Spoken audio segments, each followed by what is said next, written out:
Picture this. You wake up one morning, check your email, and there's a message from your company.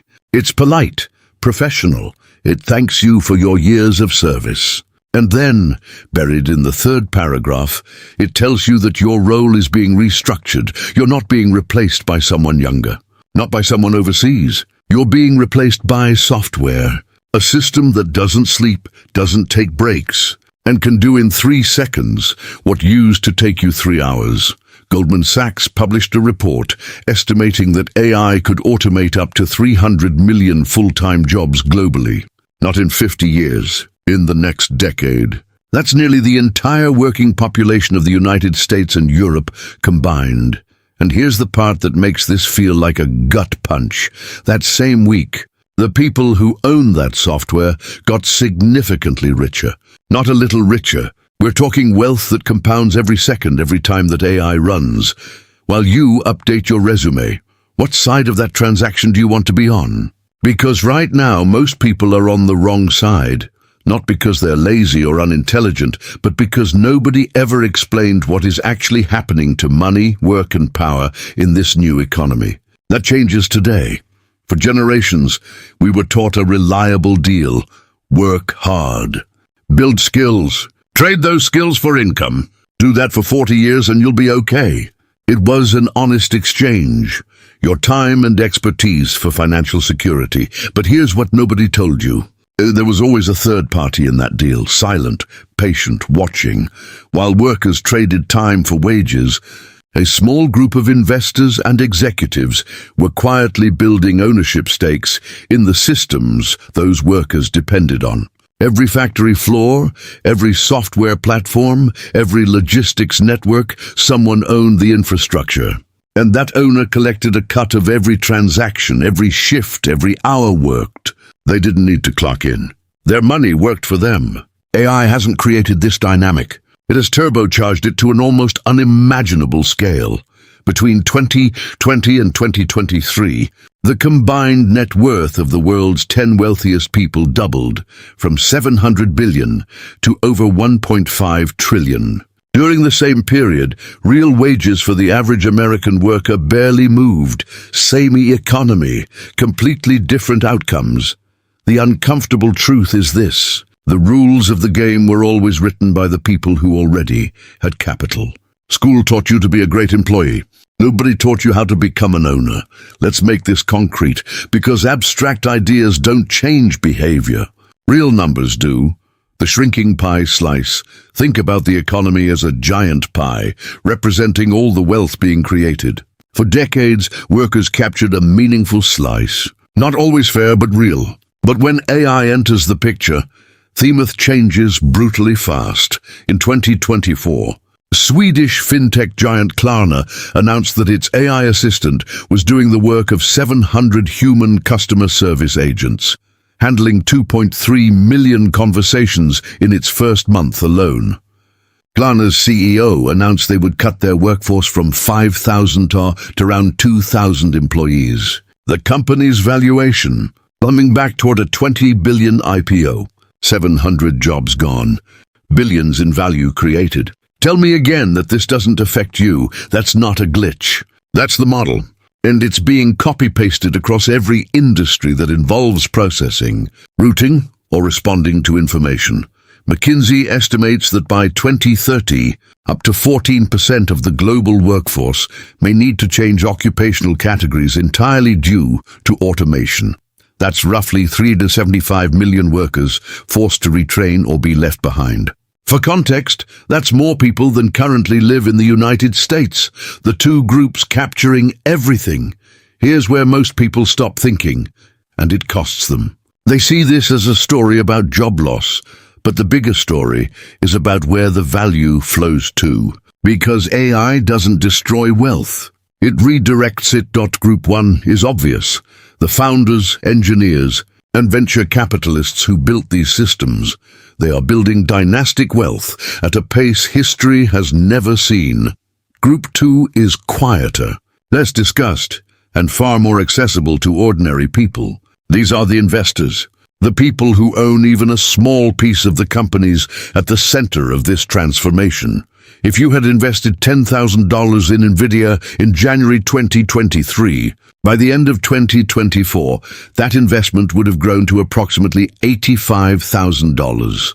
Nvidia makes the chips that power virtually every major AI system on Earth. You didn't need to code. You didn't need to work there. You just needed to understand what was happening and own a piece of it. Ownership in the modern economy doesn't require being a founder or an insider.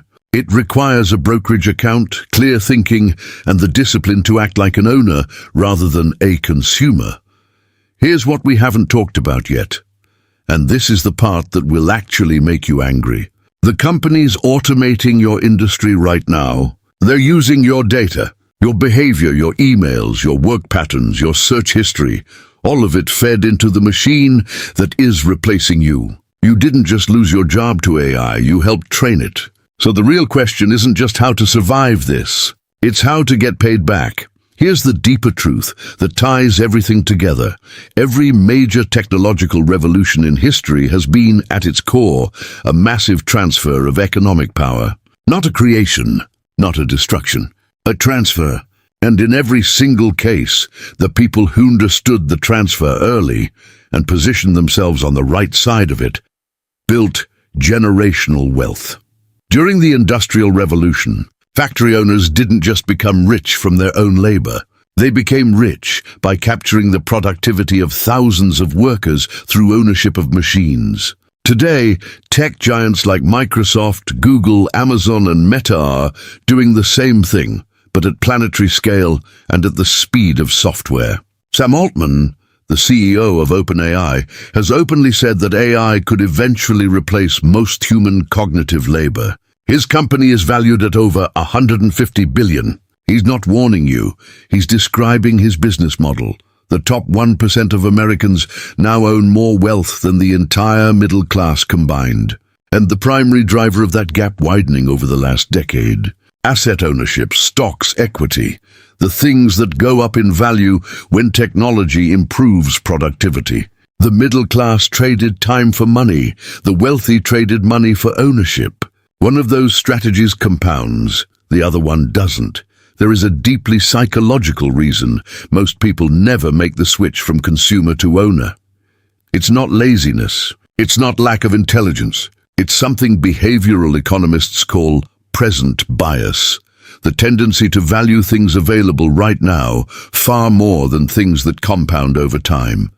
The new iPhone feels real and immediate. A share of the company that makes it feels abstract and distant. So people buy the phone and skip the stock. They pay the subscription and skip the equity. They consume the product and miss the compounding. The average American spends over $900 per year on streaming subscriptions alone, Netflix, Spotify, Disney+, YouTube Premium, and others. If that same $900 per year had been invested in a broad tech index fund over the last 10 years, it would be worth approximately $17,000 today. You're not just paying for entertainment. You're funding the wealth of shareholders instead of becoming one. 3 moves that change. Which side you're on, so what do you actually do? Not in theory.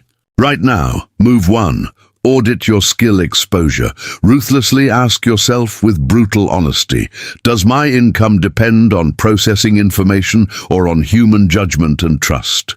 Processing is being automated. Judgment is being amplified by AI, but it still requires a human. Don't wait for your company to tell you. Run the analysis yourself. Go to any AI tool and ask it to do a task that's central to your job. If it does it well in 30 seconds, you have a timeline problem. If it struggles with the nuance, you have an advantage. Know the difference. A 2024 study from MIT found that workers who used AI tools in their jobs saw their productivity increase by an average of 40%. The ones who ignored AI saw their relative value drop without a single change to their salary. Standing still in this environment is moving backwards. Move. 2. Start owning the thing that's replacing you. This is the most direct act of financial self-defense available to ordinary people right now. You cannot stop automation. But you can own a piece of the companies doing it. You don't need to pick individual winners. Broad index funds with technology exposure give you diversified ownership across the entire AI ecosystem. The chip makers, the cloud platforms, the software companies, the data infrastructure providers, the picks and the hovels.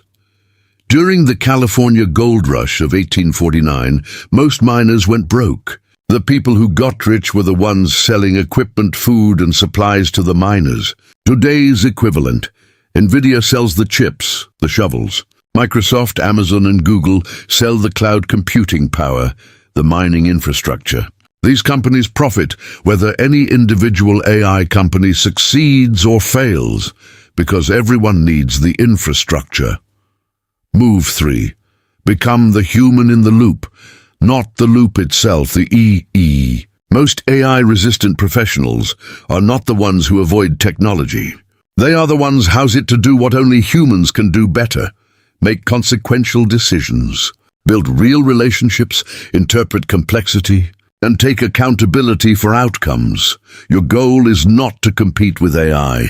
It's to become the person who directs it, the architect, not the component. That shift is available to almost anyone willing to make it. Here's what I need you to understand, and I mean this with every ounce of urgency I can put into words. Economic transitions have windows, narrow ones. The people who bought Amazon stock in 2001 captured returns that look impossible today. The people who understood mobile internet in 2008 and positioned around it built wealth that the 2015 version of themselves could never have imagined.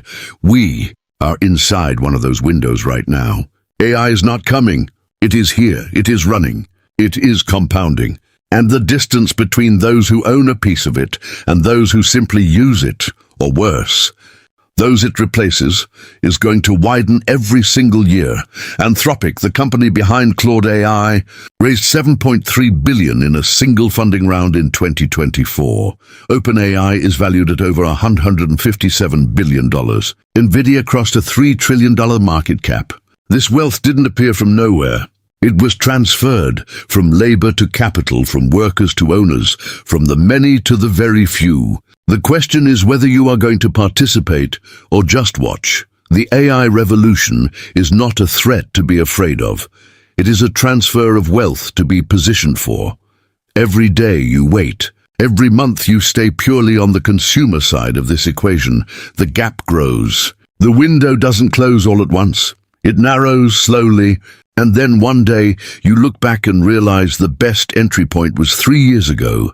Don't be that person. The billionaires building AI aren't smarter than you. They just understood one thing earlier. In a world where machines do the work, the most powerful thing you can own is not a skill. It's a piece of the machine. The machine is running. Right now. This second, are you watching it work, or do you own a piece of it?